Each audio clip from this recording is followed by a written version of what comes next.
Now, it's not just about body language. It's also about what we say when we meet someone.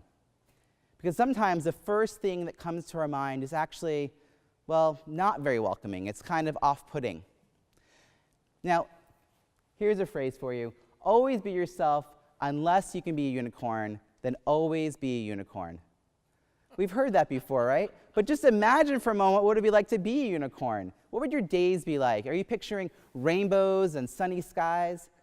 It's more likely people would see you and say, wow, a unicorn?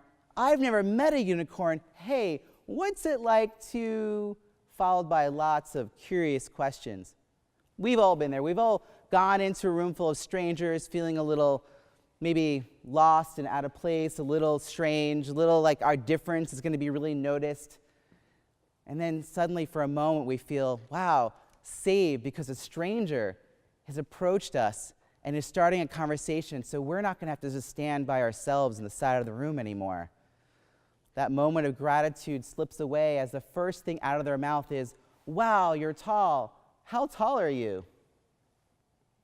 Or, can I put my hand in your hair when their hand's already tangled in it? Wow, you have the most beautiful mocha-colored skin. Lovely. Your name, it's so unusual, really exotic. Oh.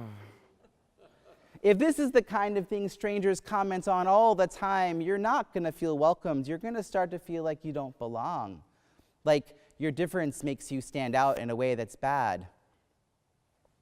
Now, if you were a unicorn, people would want to touch your horn, maybe with just barely a cursory request for permission.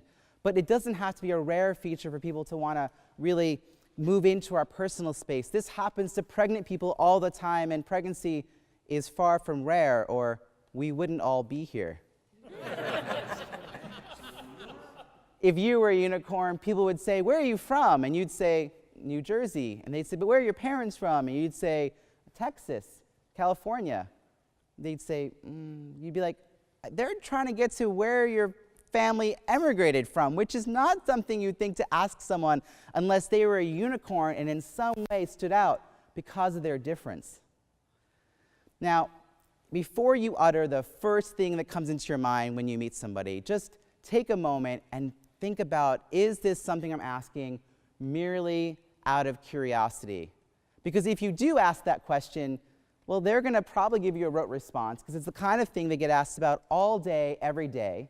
It's not going to lead to being an in-depth, memorable conversation where you really connect, and you're actually going to miss the opportunity to get to know this person.